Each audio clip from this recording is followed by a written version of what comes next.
Good evening, everyone. It's great to be here with all of you. Appreciate all of you coming out tonight to join us for the first of 4 announced town halls. Before we begin, I'm going to ask Sean Glendenning, who works in my office. He's general counsel, serves in our Veterans Affairs program. Ask him to come up and lead us in the Pledge of Allegiance.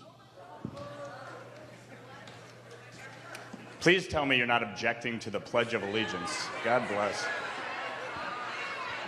Thank you, Congressman Lawler. Please join me in the Pledge of Allegiance.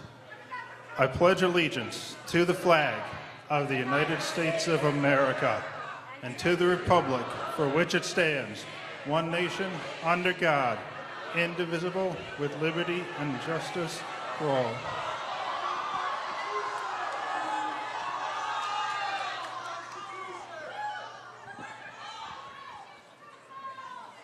Okay. Well, I'm looking forward to a great conversation tonight and answering your questions. Before we get to the questions, I'll be very brief. I'm just going to make a general statement. It has been a great honor to serve as your member of Congress for the last 2+ years, representing the 17th Congressional District of New York in Washington, and having the ability to serve on the House Financial Services and Foreign Affairs Committee. This year, I was appointed to serve as chair of the Middle East and North Africa Subcommittee, which is a great honor, certainly, and given the challenges that we're dealing with around the globe, and certainly in the Middle East, something that I am immensely proud of and certainly focused on. During my time in Congress, I've been rated the 4th most bipartisan member of Congress.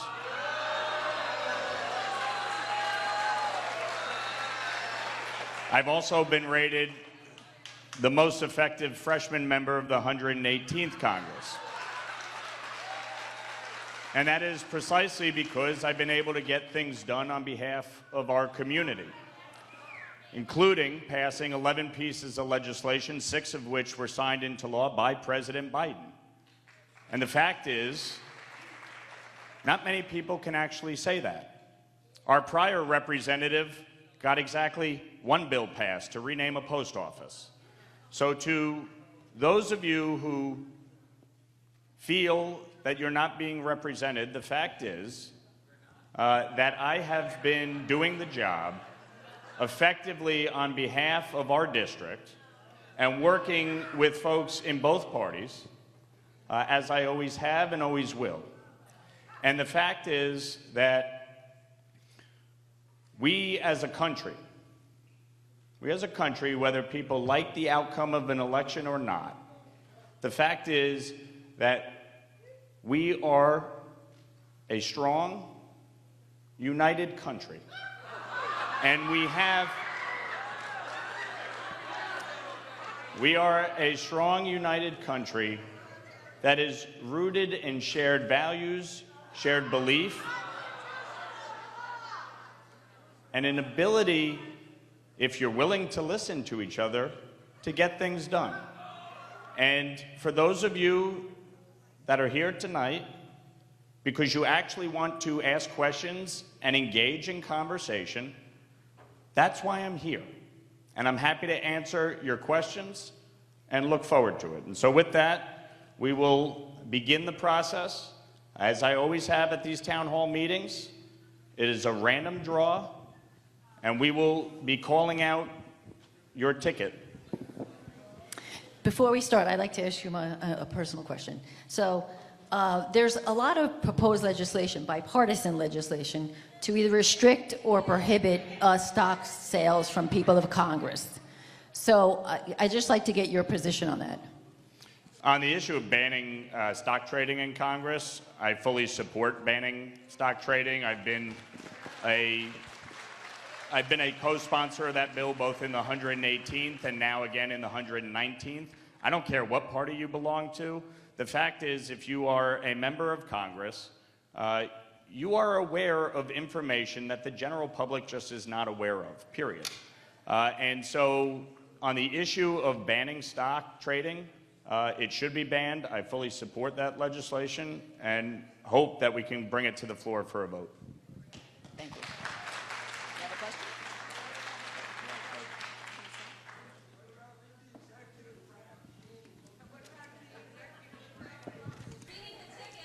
He is not screening the tickets, ma'am. There are no names on the tickets, and numbers will then be called, and then we will come around for you to ask your question. Thank you. Okay. This ticket number is 439358.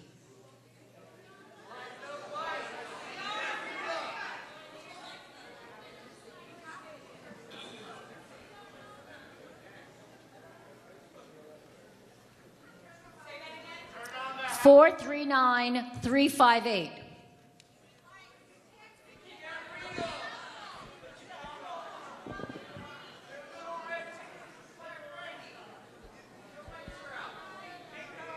Do you have a ticket? Okay. Pull another one. I'm not gonna, they can certainly.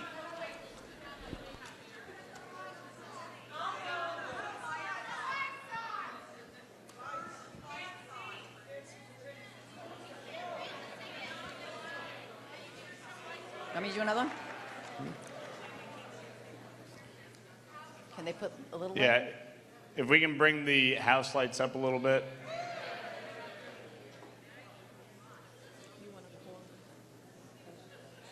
I guess we'll wait and see this one if they.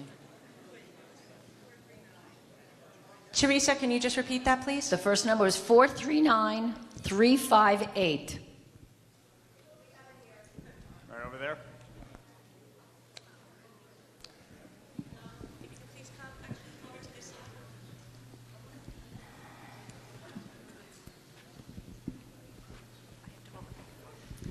Thank you for the opportunity.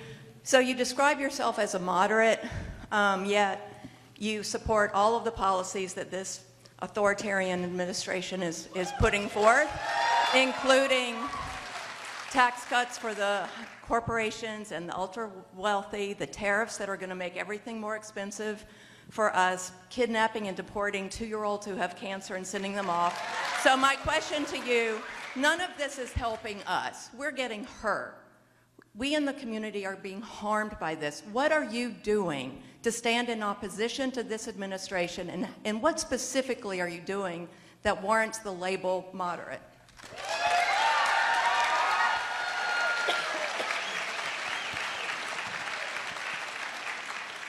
So again, my record speaks for itself. I have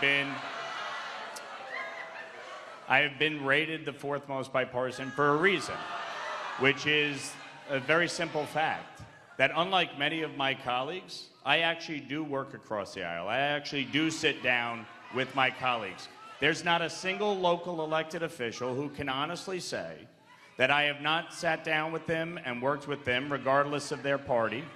There's not a single one of my Democratic colleagues in the Congress who could say that I don't do that. When it comes to, folks, if you want me to answer the questions, let the question be asked and then listen to the answer.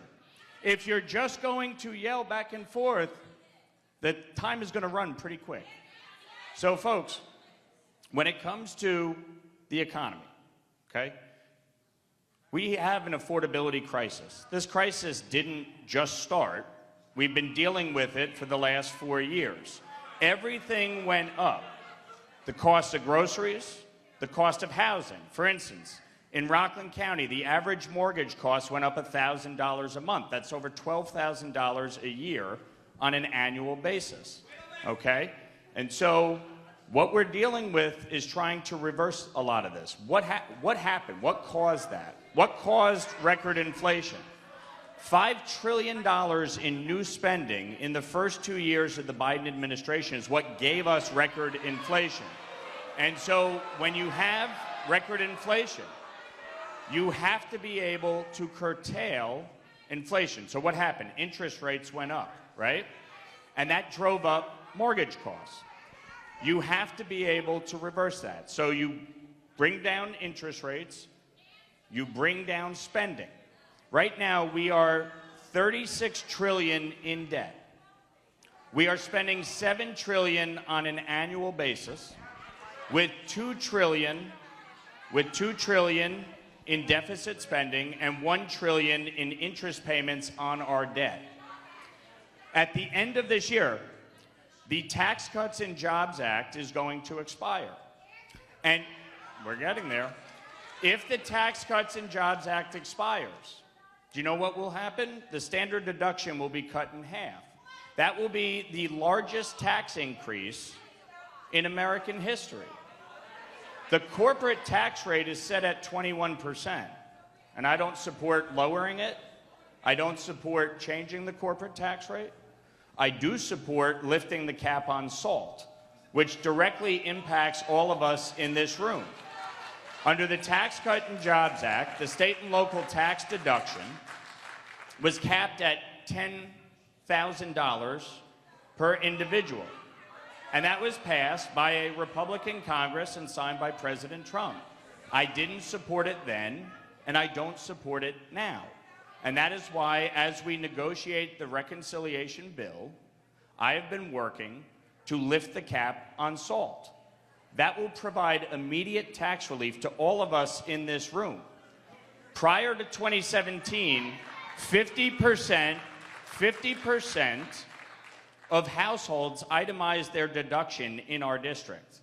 After the Tax Cuts and Jobs Act, it was down to about 18% of households itemizing their deduction. Most people chose to take the standard deduction. I want to lift the cap on salt because all of us know our property taxes are among the highest in the nation. And so that is critically important. That is a big proponent of the bill that we are in the process of negotiating right now. And so that is, folks, I was answering the tax question. With respect to tariffs, tariffs are obviously something that has been a big point of discussion for many years. Chuck Schumer and Bernie Sanders both previously on the record said that they supported increasing tariffs. And part of the reason is because other countries have had significantly higher tariffs, barriers to entry, and price controls on U.S. goods. And when you look at, for instance, Europe has price controls on U.S. prescription drugs. U.S. prescription drug costs are significantly higher. U.S. prescription drug costs are significantly higher because we are subsidizing Europe. Europe puts price controls on U.S. drugs. If you want to pay higher drug costs, then I guess you want Europe to keep their price controls in place. Is that what you're arguing for? At the end of the day, we need a negotiation between our country and other countries to reduce overall tariffs, to reduce barriers to entry for U.S. goods and products, including cars, including agricultural products. We want to be able to sell those in other countries. But when you have Europe blocking American cattle from coming in, or you have Japan blocking U.S. cars from coming in, that's not fair trade. So negotiating a fair trade deal is critically important, and that's what we're in the process of doing.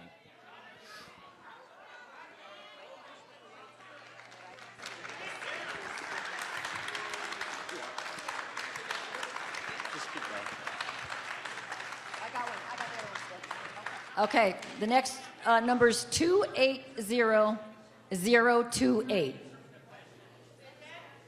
Can you repeat that, please, Teresa?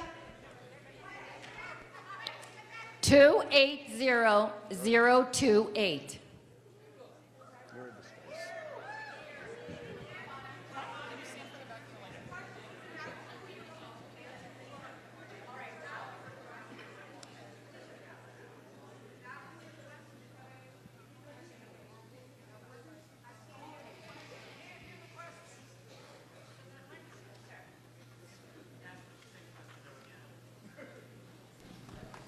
Thank you so much. Oh, you're holding it for me? Oh, okay. Thank you so much. I'm very nervous, okay. and I appreciate you taking my question. My father did serve in the military, and I presently have family that's in the military. Thank you for their service. He never wanted thanks. He fought at Iwo Jima. So my question is, how can we let somebody head our military who can't even control his text messages?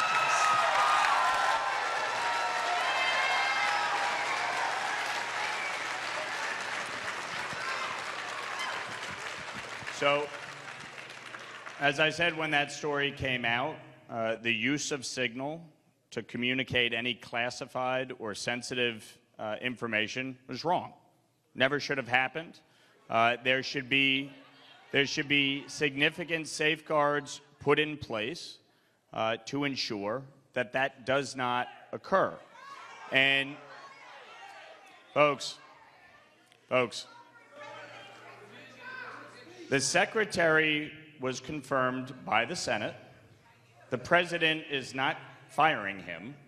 And so the question to me is on the actual military preparedness and readiness, okay? And thus far, on the operations that the military has conducted under Secretary Hegseth, those operations themselves have gone well. If you look at now, what I find interesting here is that we look at the decision-making of cabinet secretaries. When it comes to the military, in the last administration, Secretary Austin oversaw the disastrous withdrawal in Afghanistan that resulted in the death of 13 U.S. service members.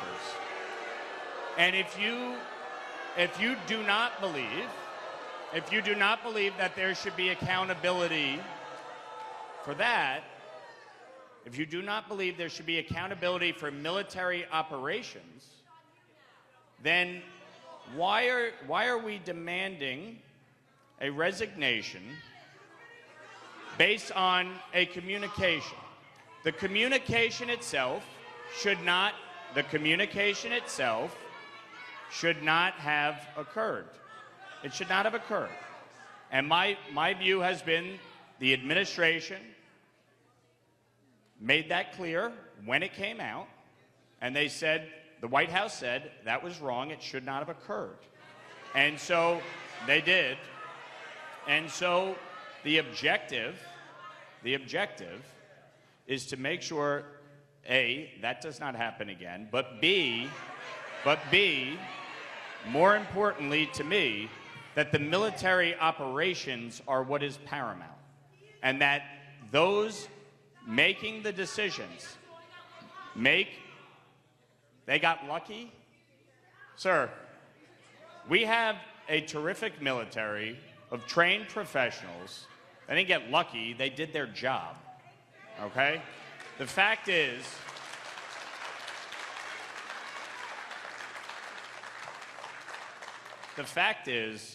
that, as I said, they should not be using Signal to communicate any classified or sensitive information, period. And that's it.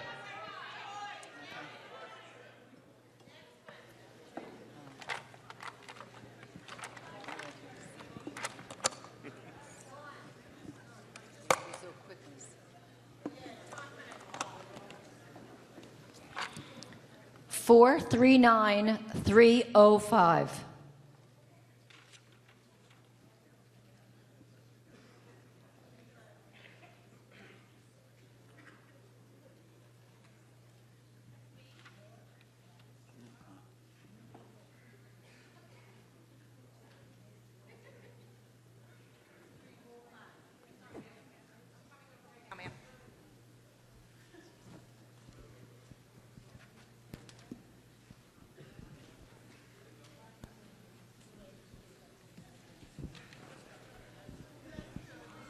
You supported a budget that cut Medicaid and education in our district.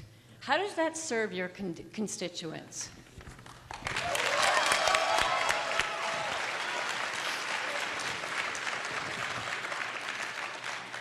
So the reconciliation process that we're undertaking right now, in order for that process to start, you have to pass a budget resolution.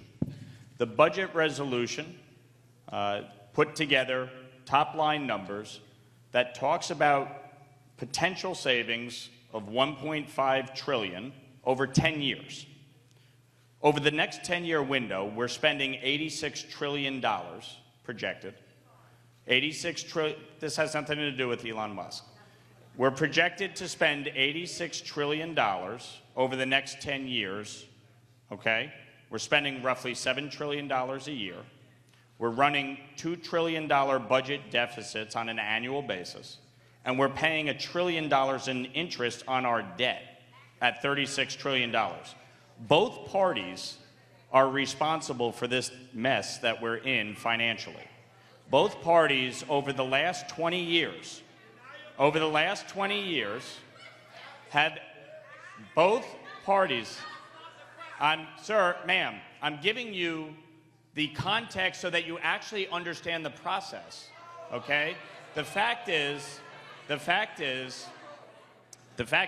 the last 20 years, we have increased our debt by $30 trillion, okay? $30 trillion in 20 years.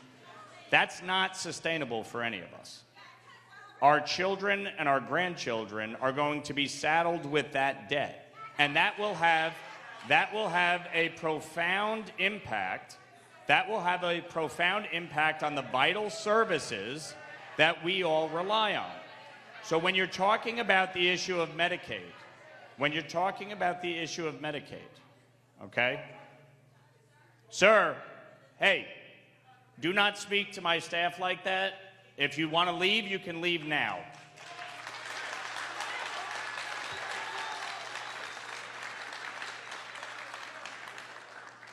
Everybody show everybody a little bit of respect here, please, okay? I always show people respect, all right? It's a two-way street. Congressman, can we ask that people please put with the videos of staff? Folks, you can take your anger out on me, that's fine. Treat my staff with respect, okay? They show up every day to serve this community. They don't need to be attacked, yelled at, berated. It's unnecessary. When it comes to Medicaid, I've been very clear. I am not cutting benefits for any eligible recipient, period. And the fact is that our community relies on these vital programs. The IDD community, our seniors, children, single mothers. There are a lot of people across our community who need these programs, and we want to make sure that they are protected. But the fact is that when you are coming up with a budget resolution, it's a top-line number. The question is, what can get 218 votes as part of a reconciliation bill? And I've been very clear. I am not changing the FMAP floor from 50% federal share to 45% federal share. I'm not changing it to block grants or per capita caps. I'm not putting work requirements on the disabled, period. We're not cutting DISH, for instance. So we will make sure that this program is protected. There is about 25 of us within the conference who have been very clear with leadership. We've met with the president about it. We've met with the administration.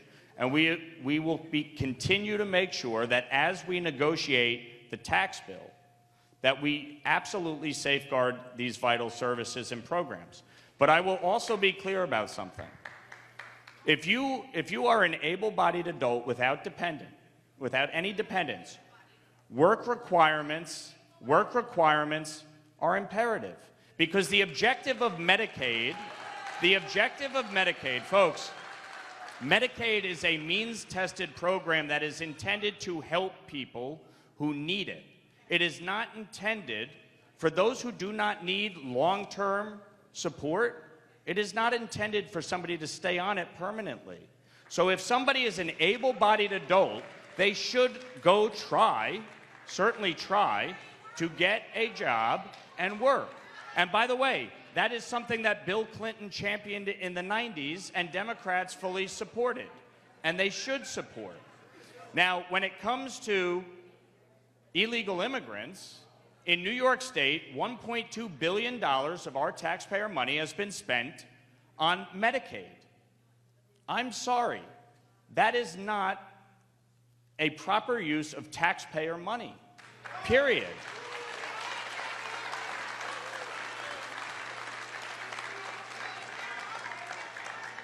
Furthermore, the Biden administration changed the eligibility verification rules from a quarterly basis to an annual basis. If somebody, I'm telling you the facts, you can not like it, but that is the fact. They changed the rules, and so that alone would save upwards of about $200 billion for the program and the very people who rely on it. We want to make sure Medicaid is protected for every single person who needs that vital service, and not losing, which CMS, the Center for Medicaid Services, says on an annual basis they're losing $50 billion in fraudulent payments. And so we want to make sure that you stop that and you protect these vital programs.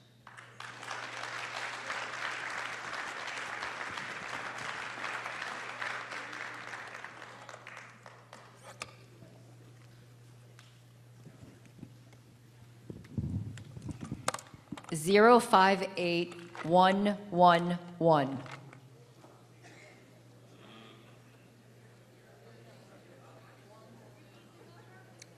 058111.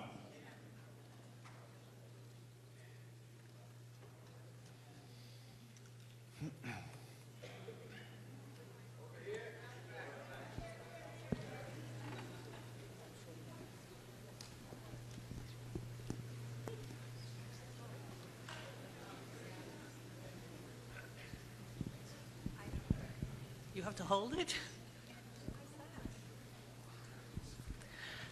Thank you for taking my question. I want to build on the question about Medicaid in the budget resolution that you voted for.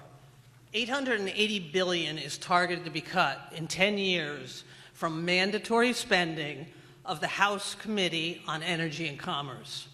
The total projected outlay of that committee, as per the Congressional Budget Office, is $8.8 trillion. If you back out Medicaid, the balance outlay is $581 billion.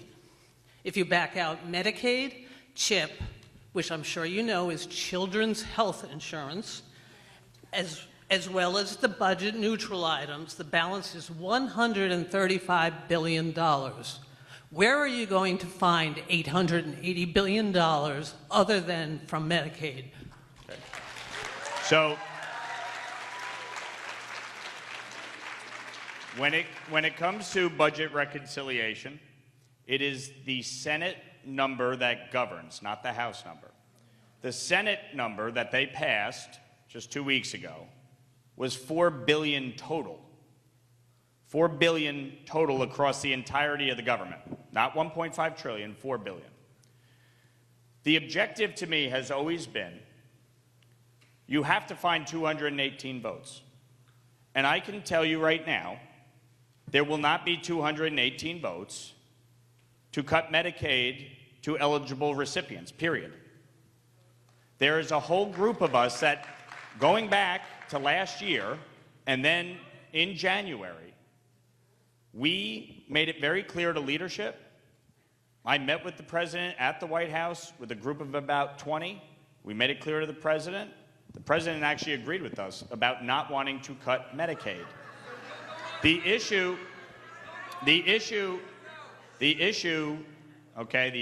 is getting a budget resolution, which was the first step in the reconciliation process, passed. That's what we did. We passed a budget resolution that has a framework. As far as I'm concerned, that is as good as the paper it was written on. The issue is the actual reconciliation bill. That is the bill that matters. That is the one that will determine what, if any, changes there are to any spending. And the question will be, can you get to 218 votes? I've been very clear. I will not support a reconciliation bill that cuts Medicaid benefits to eligible recipients, and I will not support a reconciliation bill that does not lift the cap on salt. Period. I will vote no if it does either of those things.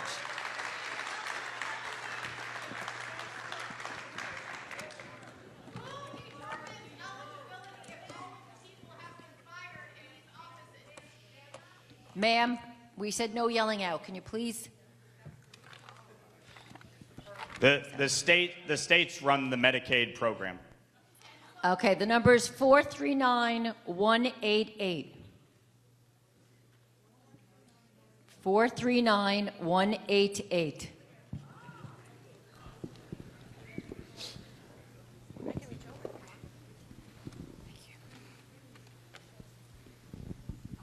Okay, you can hold it. Thank you. Thank you for taking my question. I want to follow up on some other things that have been said, and I ask that people let me finish, please, and that you answer my question. On Friday, this administration deported 3 children, ages 2, 4, and 7, who are U.S. citizens. The 4-year-old with a rare form of metastatic cancer receiving treatment and deported, thank you, without medication, and all without consultation with their families, attorneys, or physician. All of the families were complying with law, a routine check-in, only to be detained and then deported. These continuing illegal actions by the administration cannot be tolerated by Congress, but you said you are not concerned with authoritarianism since there are 3 equal branches of government on the Brian Lawler show on Friday when I heard you. You're consistently seen as a bipartisan member of Congress, but your actions speak louder than your words. When will you uphold and adhere to the Constitution? Where is your line on all of these illegal actions? Do you want to be known? Hold on. Do you want to be known? Do you want to be known as Mike Lawler or Mike? So I said the other day when I was on CNN actually, when the Supreme Court ruling came out, 9-0 against the administration with respect to the deportation of Mr. Abrego Garcia, and I said that the administration should abide by the Supreme Court ruling, period. If as co-equal branches of government, okay, it's not superior, it's not the executive above the legislature, or folks, let me explain, please. It's not one branch above the other. We are all co-equal. And what has happened over many administrations is executive power has become condensed in the executive. And I fundamentally believe both Congress and the judiciary have to reassert their rightful powers. So with respect to,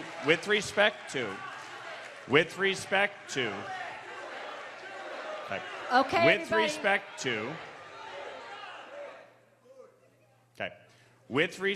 to the deportation of U.S. citizens, that should not happen. They should be immediately returned, and the administration should facilitate their return. Now, as the Supreme Court ruled on the case of Mr. Abrego Garcia, they said there was a court order prohibiting his deportation to El Salvador, despite him being an El Salvador national. And they said that he should not have been, and I agree with that, because you had a court order. They also said that the administration should facilitate his return and go through the deportation process. And that's exactly what they should do. They should follow the administrative law. They should follow the court orders, period. I fundamentally believe that. And obviously, the courts are going to weigh in again here. And what you will have, if the administration does not facilitate the return of both either a U.S. citizen or, in the case of Mr. Abrego Garcia, you will have the courts take significant action holding numerous people in contempt. And that will happen if they do not abide by the court ruling. And so they should. Okay, sir.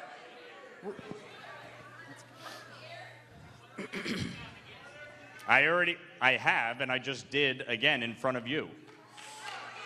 Congressman, would you like to talk? Excuse me, I everyone. would just keep going questions. Okay. Just keep going questions.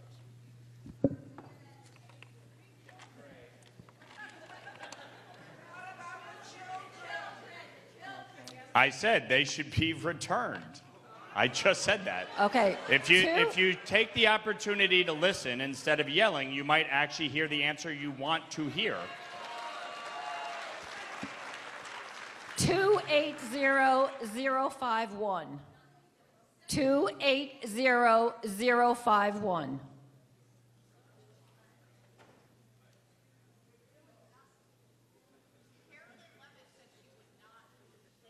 Two 280051.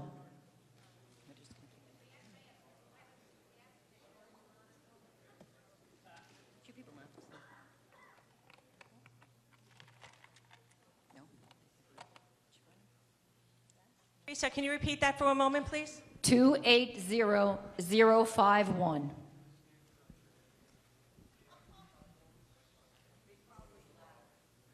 Okay. We'll go on to the next one. Yeah, they yelled enough. 058132. 058132.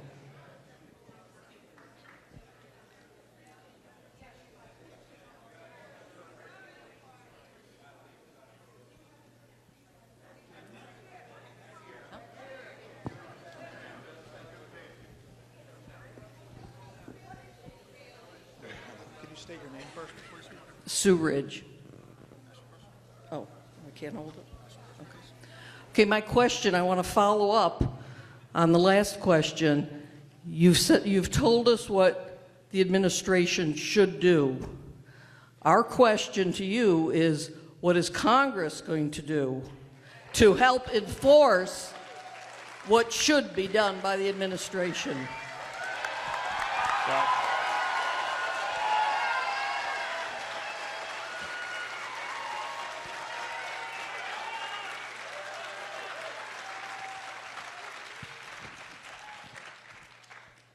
so I have reached out to the administration with respect to the issue pertaining to the deportations where there is a court order, and believe fundamentally they should abide by that. If they do not, the mechanism for enforcement of that is through the court, and the court will take action to enforce their order. If then they still do not adhere to a court order, then Congress certainly would have purview for oversight to engage in oversight activity. But on that particular case, the Mr. Abrego Garcia case, the president was actually asked about it yesterday, and he did say that they should abide by it. And so I think what you will see, if they do not, the court will intervene to enforce their order. And folks, that is the process. That is the process. The court has a court order. The court will be the one that intervenes to enforce their court order. That is the process by which, as co-equal branches of government, we undertake. If they do not then abide by it, Congress has oversight responsibility and should utilize it.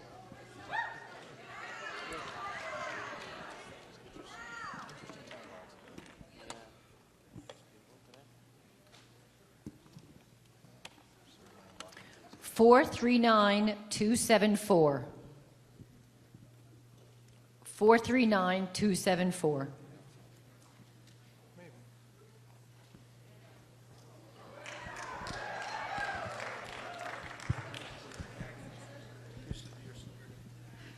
Rebecca Fennell. I have a rather different topic, so I apologize if people don't want to change the subject at all. But my question is about RFK Jr., for whom I assume I'm pretty sure you voted for him, and I wonder, do you honestly? I did not. The Senate is the one that confirms. Oh, that's true. That's true. I'm sorry. But do you think? I apologize for that. Do you think he is the right man for that job? And do you approve of what he has been doing and the changes it's going to make to our medical care? So on the issue of vaccines, for instance, I've been very critical of many of his statements, especially statements pertaining to autism. I think obviously it is certainly something that all of us should want, research on causes of autism or why we have seen over the last 20 plus years a significant increase in the number of autism cases. But I fundamentally believe in the efficacy of vaccines. I do think vaccines, by and large, have done more to cure diseases as well as prevent illnesses, especially among children and adults. And so I think it is imperative when we're talking about vaccines that we do so based on the science.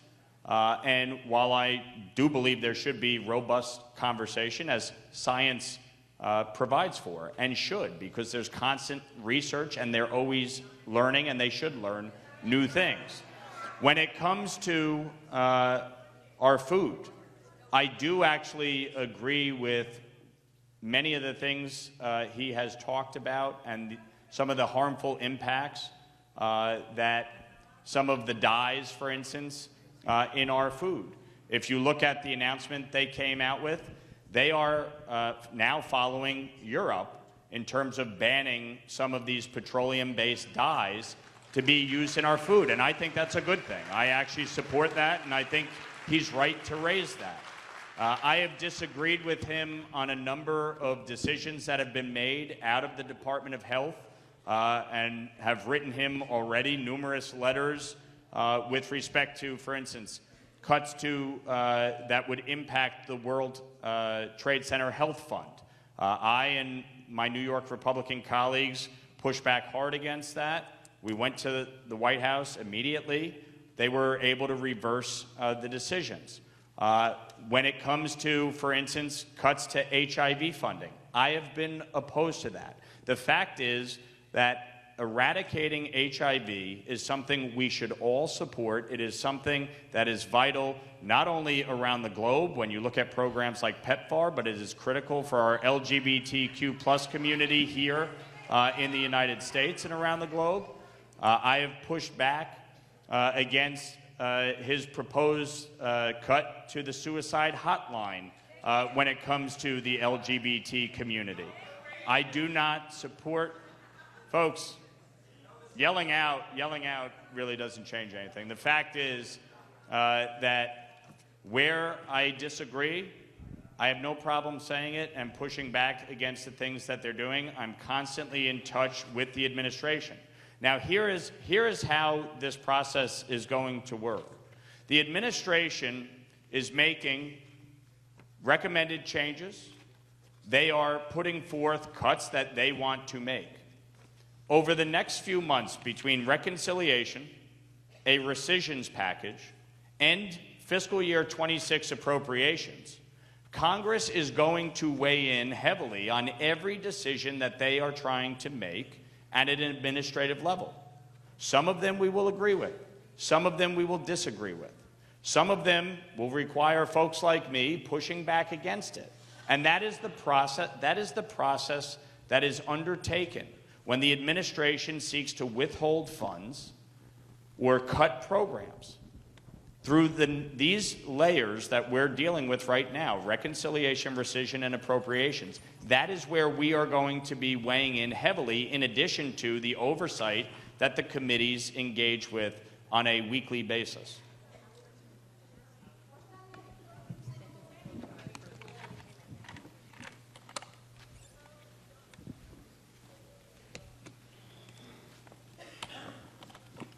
058100. 058100.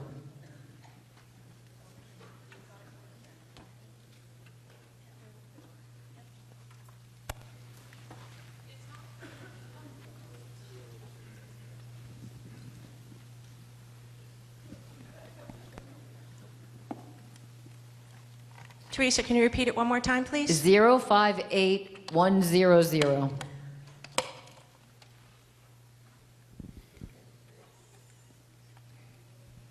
No? Can we call a new number? Yep. 439183. 439183. 439183.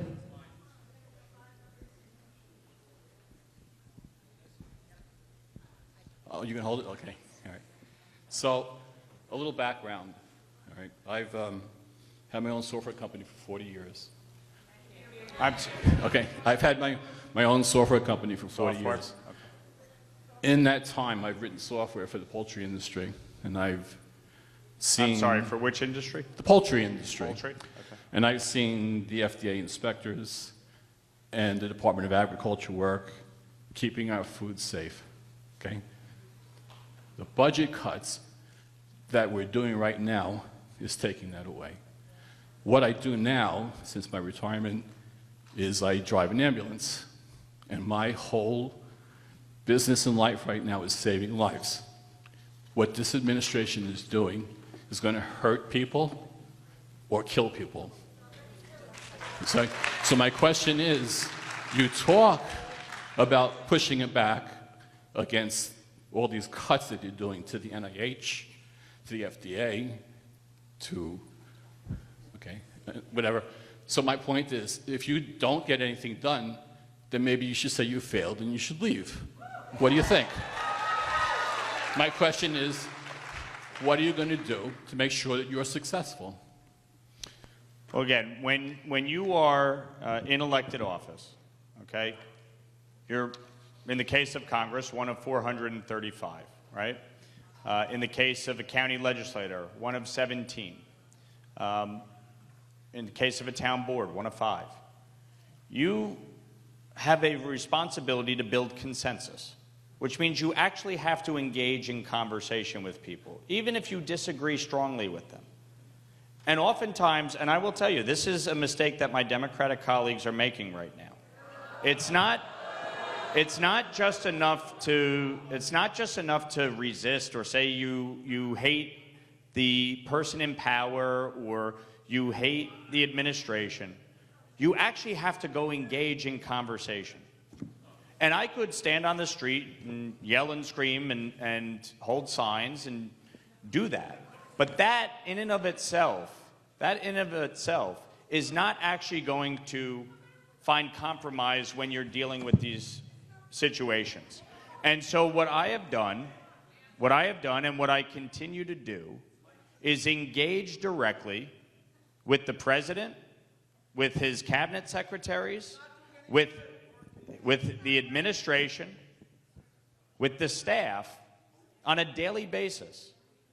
And sometimes we're successful in getting them to reverse, and other times we're not. And that is just a reality of government, okay? And so when you're talking about a budget as big as we have, $7 trillion, and we're blocking off roughly 87% of the federal spend. We're saying we're not going to touch this. So you're talking about arguing and fighting over 13% of the federal spend. Okay? And so that is where, when you're running $2 trillion deficits, and you're unwilling to touch all of these other programs, which are vital. But if you're not... Okay, please, stop. Folks, taxing the rich is not going to close our budget deficit. I hope you realize that. It really will not. It really will not. Let me ask you a question. What rate would you propose? What rate? What rate? What rate? What rate? What rate? Okay. The fact is, you are not going to be able to close this budget deficit, okay, just through the issue of taxes. The fact is, we are spending at astronomical levels. As I said before, both parties are responsible for adding $30 trillion in debt in the last 2 decades. $30 trillion in debt in 2 decades. When I was in high school, we were in single-digit trillions. So the fact is, you cannot just solve this through taxes. You have to get spending under control. And that's just a reality, whether people like it or not. It's just basic math.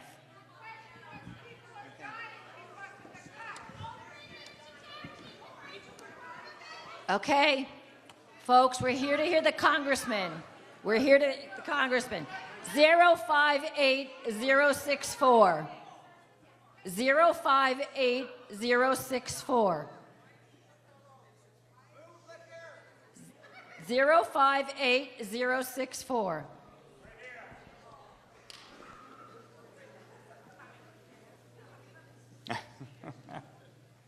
Good job, Don.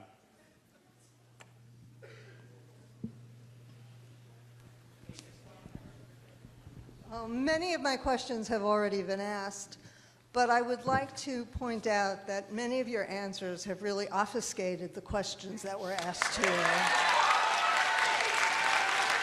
You have not answered, you tout yourself as a moderate bipartisan leader. I would like to see Congress put together a coalition of people who could actually do something about the cuts that have been made to Medicare, Medicaid. There have been no cuts to Medicare. Excuse me, let me finish. There have been no cuts to Medicare. Ma'am, Excuse if me. you're going to say something demonstrably false, I'm going to correct you. The agencies that run Social Security, Veterans Affairs, Medicaid, education, are welfare programs to help people overseas, to prevent disease coming to this country. What is Congress doing to coalesce behind a movement to stop this administration creating chaos and destruction, not only in this country, all over the world?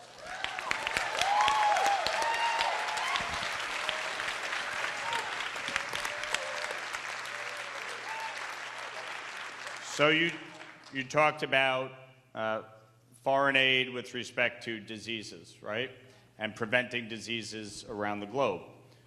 One of the things that I did immediately with respect to USAID was reach out to Secretary Rubio with respect to PEPFAR. PEPFAR has been one of the most consequential and significant foreign aid initiatives ever created by the United States. It has saved over 25 million lives around the globe, and you're talking about $80 on an annual basis per individual. It is one of the most effective programs. And I reached out immediately to make sure that while there was a 90-day pause on foreign aid, that they provided the waiver for PEPFAR to make sure that that program continued forward. And yes, it is. And so ultimately, where, as I said before, Congress is going to be going through reconciliation, appropriations, and a rescissions package. And through that process, Congress will exert its constitutional authority of power of the purse and control of the spending. And that is the give and take. The administration has an ability to put forth rescissions that they would like to see. That does not mean that we have to accept it. And that is the process we are going to be going through in the coming weeks and months. And so that's where Congress will exert its authority when it comes to spending.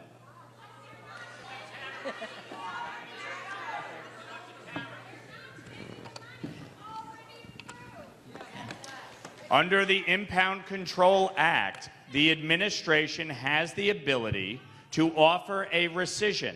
Congress can either rescind or reject. That is the process. 058063. 058063. Get another one. 058063. Nope. 280. Got it?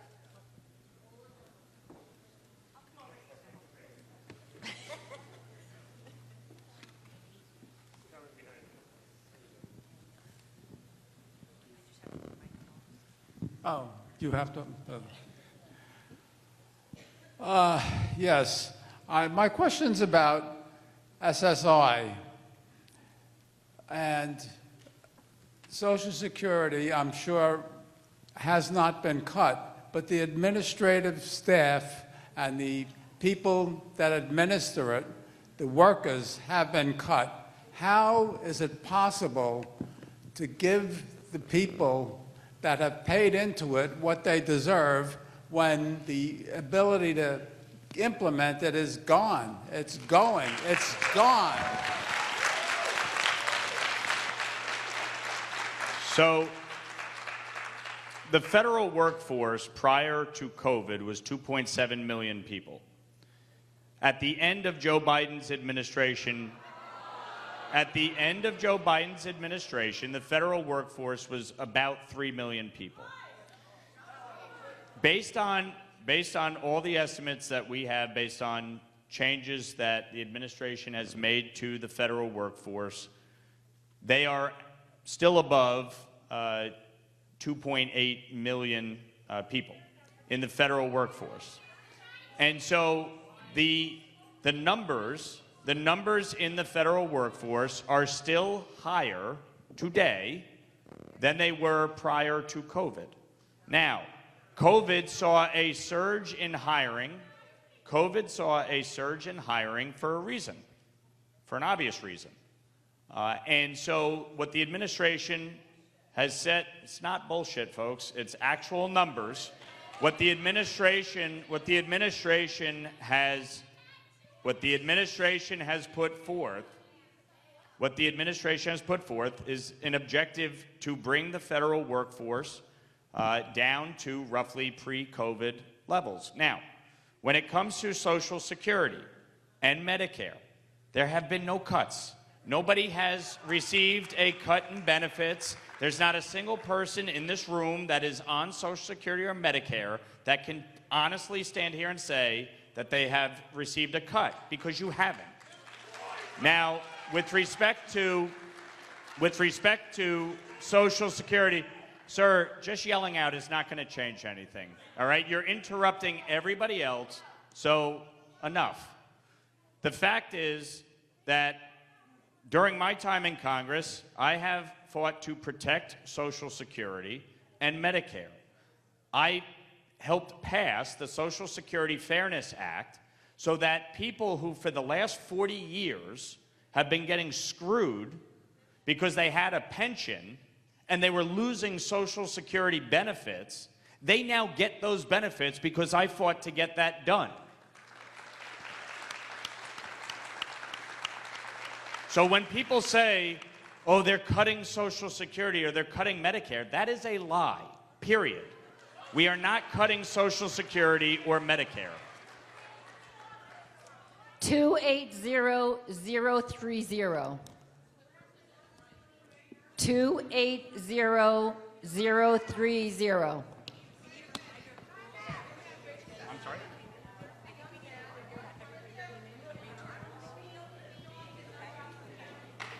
So actually, let me address the office situation, because that's actually an important point.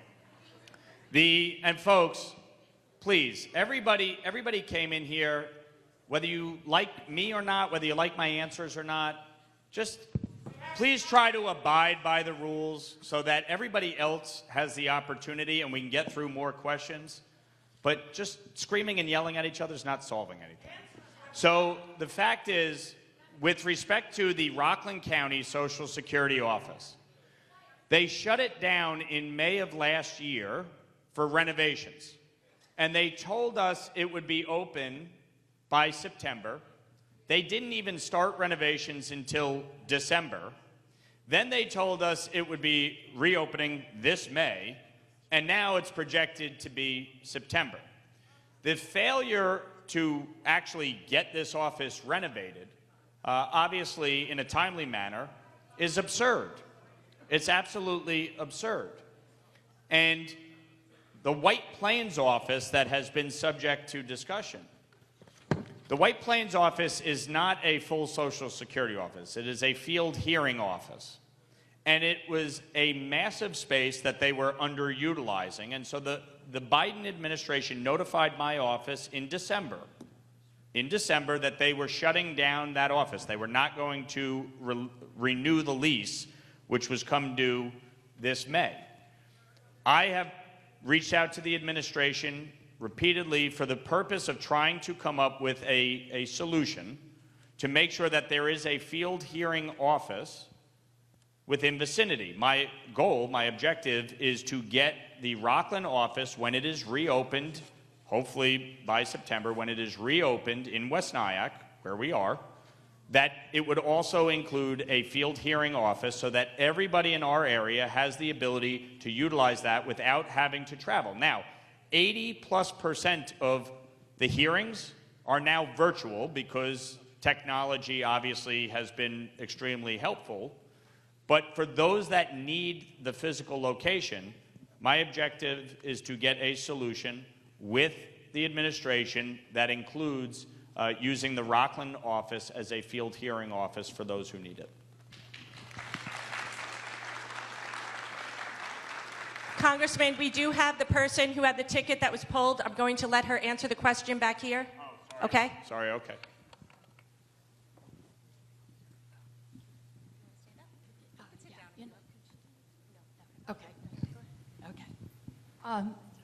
Okay.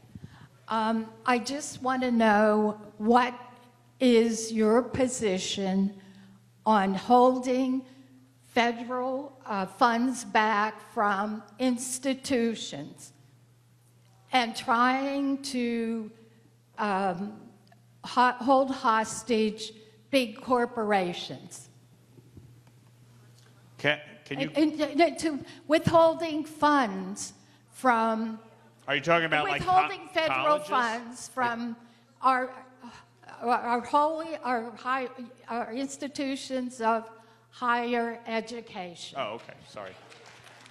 So, in the instance of the two most obvious examples of that have been Columbia and Harvard in the last few weeks. And from my vantage point, I have said from the very beginning that the issue of anti-Semitism on these college campuses is a major one. And if you look at federal law, Title VI of the 1964 Civil Rights Act requires these institutions to enforce federal law and crack down on anti-Semitism. They have, in large measure, failed in that responsibility. And so I introduced legislation.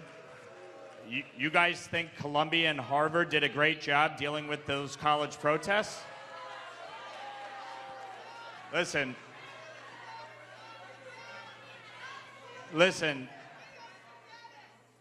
those institutions take federal dollars. They are, quote unquote, private institutions that take federal dollars and yes, for research, but it is still federal taxpayer money. You are required to uphold federal law, period, full stop. There's no ifs, ands, or buts about that. And so last Congress, I introduced legislation that absolutely would strip any of these institutions of higher learning of federal dollars if they promoted or sanctioned anti-Semitism on their campuses, period. And in addition, I introduced the Anti-Semitism Awareness Act to enforce Title VI. I also introduced a bill that would put a 10% tax on their endowments, because the fact is they should be using their endowments to lessen the cost of college, and they are not doing that effectively. And so they should be taxed at a higher rate if they're acting as a hedge fund, period. And I would think for those that want to tax the rich, that you would want these institutions that are looking and acting like hedge funds to actually be taxed at a higher rate. Now, in addition to that, I would also say the flow of foreign dollars into our universities and institutions from countries like Qatar and China needs to be cracked down on, because they are using those dollars to exert control over what is being taught in these institutions by endowing a chair.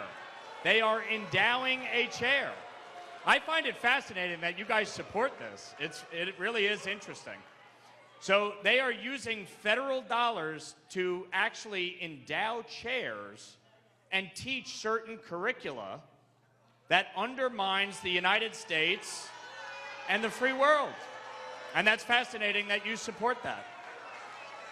So I have no problem with the administration withholding federal dollars, taxpayer money, to universities like Harvard and Columbia that have allowed anti-Semitism to run wild on their campuses. 058056. 058056. 058056. You're the next contestant on The Price is Right. Okay, thank you. Yeah, hi there. I was just curious. So, good job on the anti-Semitism bills that you've been pushing. Have you heard any Elon Musk jokes lately?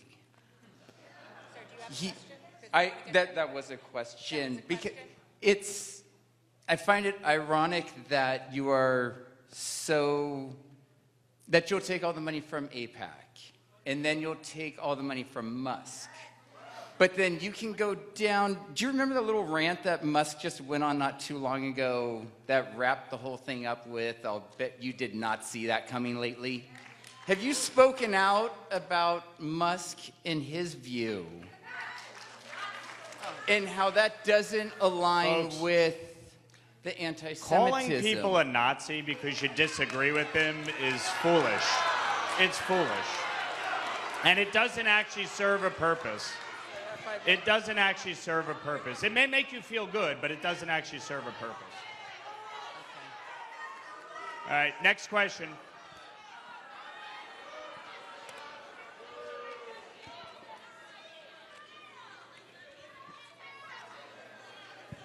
Okay, people.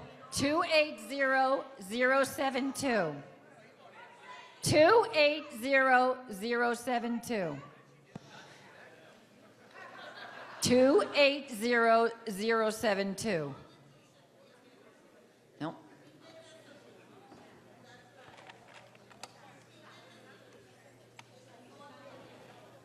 No, we didn't have them. 280063. 280063. The rules were you don't yell out. So the person with 280063 can ask the next question.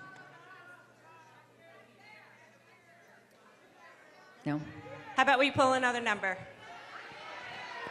280040. 280040. Okay, we have someone. We have it in the back. In the back. Teresa, we have it in the back. Okay.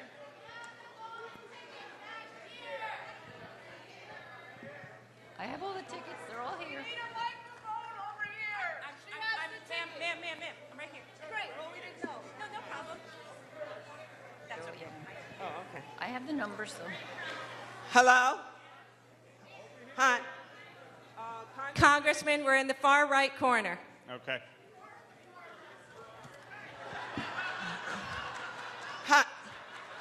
Hi, Congressman. I just want to make clear that I stress that I'm an independent in the suburbs, so since you keep saying back and forth the prior administration here and there, I just want you to know I'm an independent. So I don't care if the person is green, yellow, Republican, Democrat, long as they policy fit what's good for my family. So now let me get into why my family's hurt right now. So I come from a family, a background of all law enforcement, including myself. All right, so I have several family members that also work for the FBI. They're in Washington. They're under attack. All right, so I just want to know why I never hear you speak out in defense of the FBI and all the other federal law enforcement, because these guys right now, for the work that they do, they have to be quiet, they don't want to be targeted, and they need someone to speak up for them, because they're looking like they're the bad guy. They're looking like they're the problem. So I never hear you really say that what's happening to all the law enforcement agencies, as well as some of the federal agencies, somebody just speak up for them, and that's what I want to know. So, appreciate your question. I have always been very loud and clear about my support for law enforcement across every entity within law enforcement, including the FBI. I spoke out against what happened on January 6th. I spoke out against the pardons of those who attacked law enforcement on January 6th. They should not have been pardoned. I said that very clearly. Within any entity, on all sides, everybody can always find an example of something they disagree with, or some decision that was made, or try to associate the actions of one individual in a broad brush. I think the men and women of the FBI and the Department of Justice do a phenomenal job keeping our country safe, keeping our communities safe, and upholding the law. There are always going to be instances where people can disagree, people of good faith and goodwill can disagree on a decision or an outcome of a case. But the fact is, and I know many FBI agents, many of whom live in our community, many of whom have served for decades. In the aftermath of 9/11, it was the FBI that really took on the cause of protecting our country. And they did a phenomenal job, and all of us know that. And so, look, there are obviously changes that are being made in the Department of Justice, in the FBI, ATF, DEA, and I fundamentally believe within any entity, any government entity, reform in and of itself is not a bad thing. The reality is you should always be trying to improve processes. You should always be trying to right wrongs or correct things that may not have gone well, or decisions that were made that did not go well. I think in this country today, there is a strong feeling, and both sides have it. Both sides accuse the other side of weaponization. Both sides accuse the other side of using power to go after political opponents.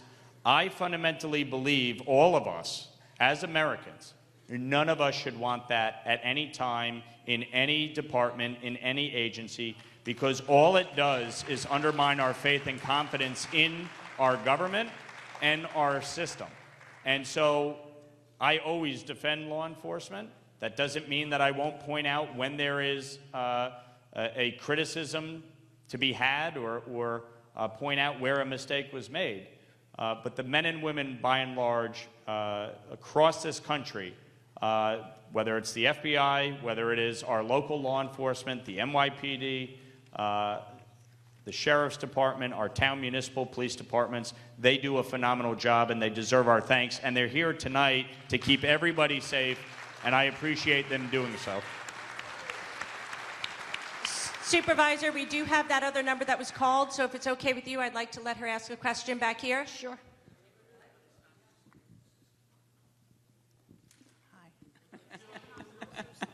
Joy Macy.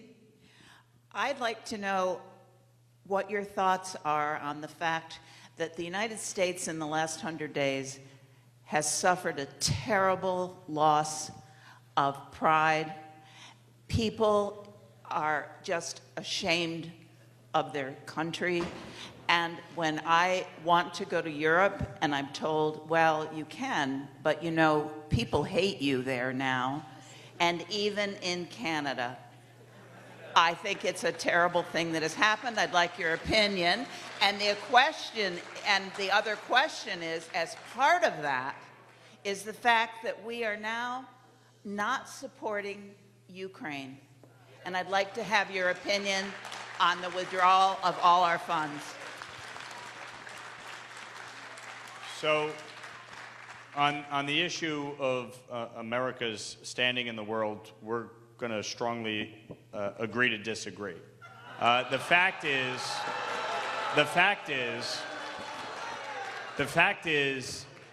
after 4 years of Joe Biden's foreign policy, America and the world are in the most precarious place since the lead up to World War II. You had that disastrous withdrawal in Afghanistan, the Russian invasion of Ukraine, the terrorist attack against Israel, the threats emanating in the Indo-Pacific from China. The unholy alliance between China, Russia, Iran, and North Korea is a major threat to the free world.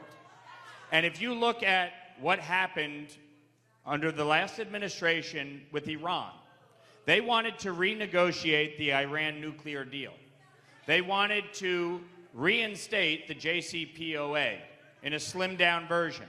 And as a result, what they did was they lifted sanctions on Iran's petroleum exchange with China to the tune of $200 billion.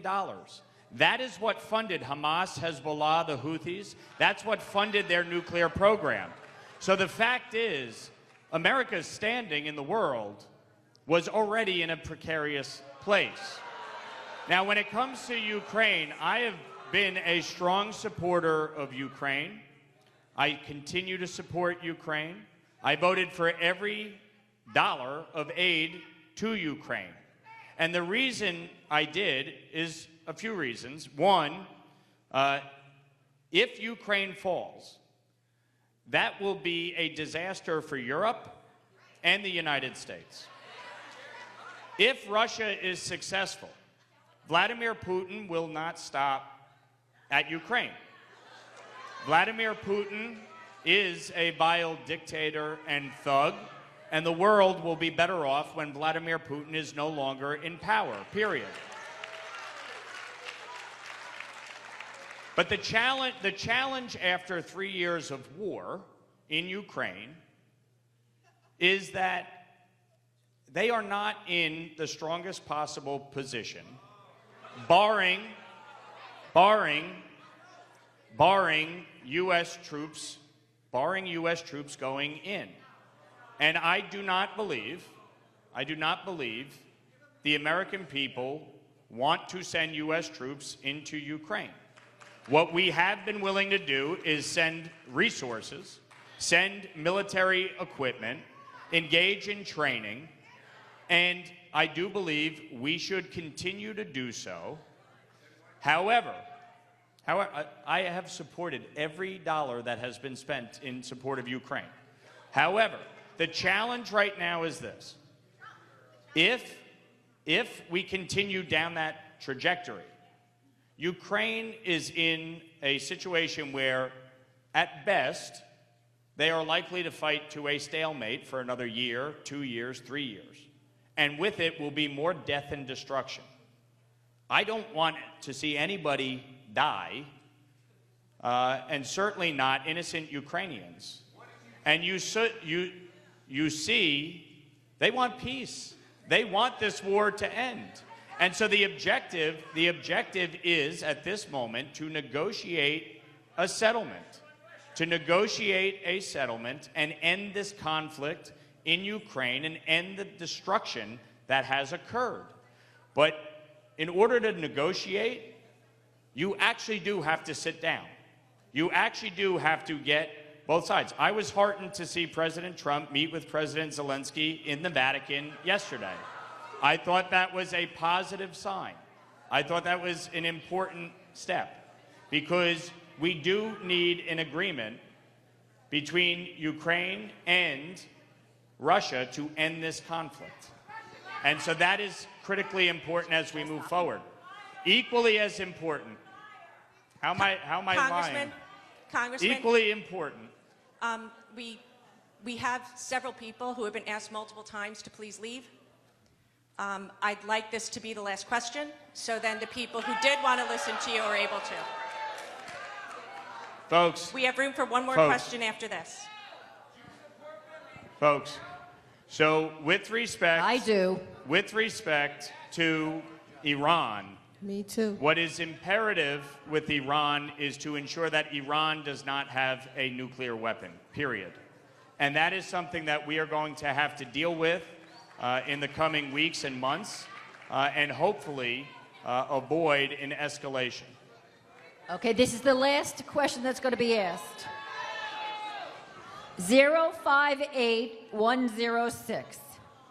058106. I'm coming.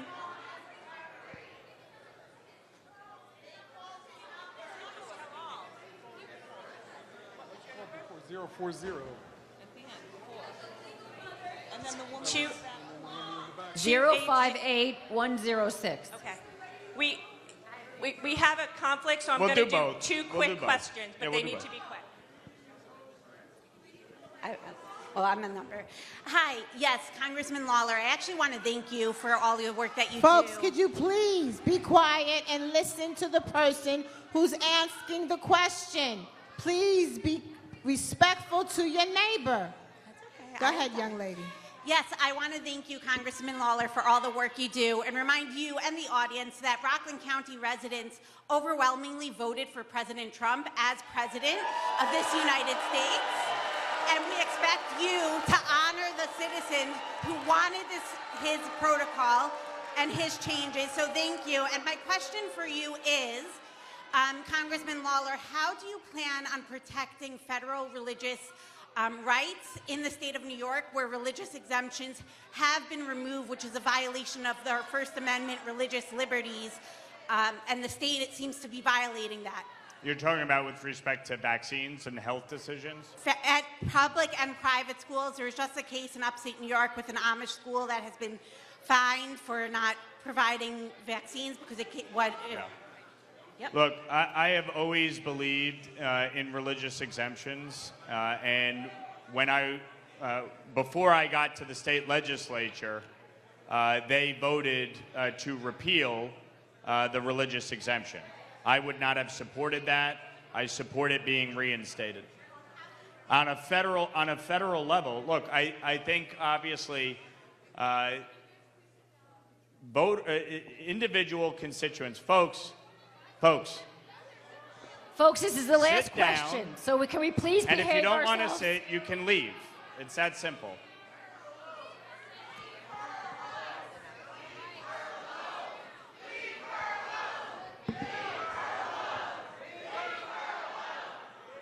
So with respect to, from the federal standpoint, obviously, I do believe there can and probably should be court intervention.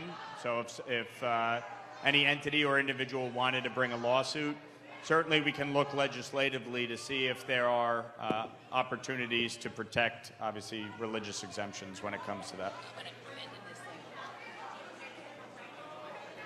Okay. Did you do that, or you can? You certainly can. I'll give you yes, you certainly can. We can connect. Yep.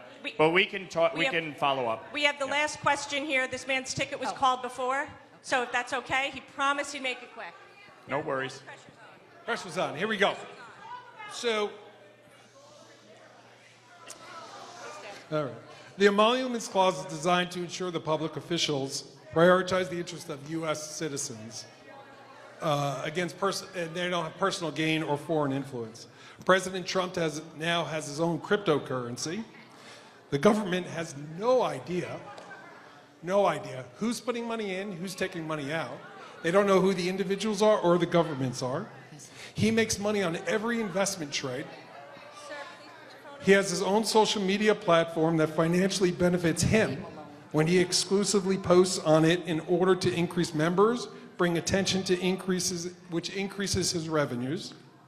Not to mention the gold watches, the Bibles, the $2 billion from the Saudis, close, the $2 billion for his son-in-law. If this was the Biden administration, you'd be demanding a hearing.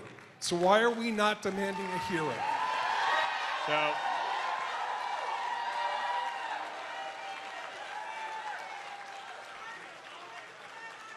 obviously, when the Democrats took control of Congress during the first administration, they did do numerous hearings on this.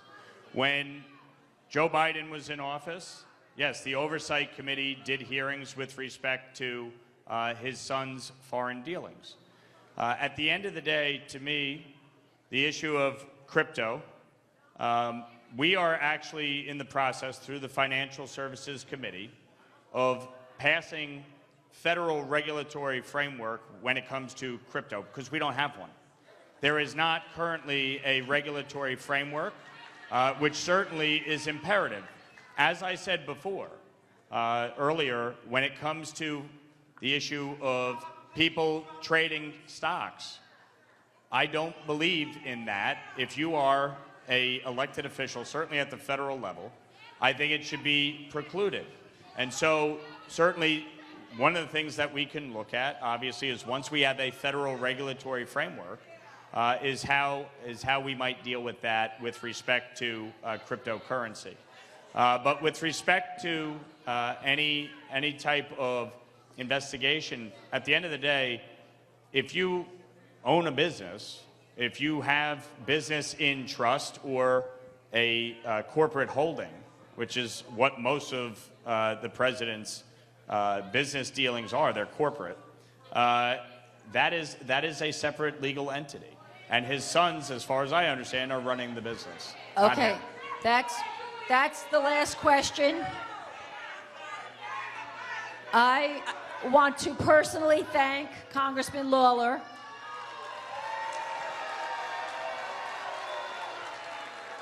who agreed to hold this town hall knowing what was going to happen tonight. Well, I want to thank Teresa and Brendel for being very gracious and patient and kind. And I certainly want to thank my staff who, unfortunately, over the first few months have continually been subjected to a lot of hate, berating, and frankly, terrible conduct. Brooke, you really need to stop. You really need to stop, Brooke. You really do. It's sad, Brooke. Okay. You really need to stop, Brooke. It's sad. It's very sad. So, look, folks, appreciate you coming out tonight. Appreciate you coming out tonight. Okay, Brooke. Have a good night, Brooke. Have a good night. All right, folks, thank you very much. Appreciate you coming. Enjoy.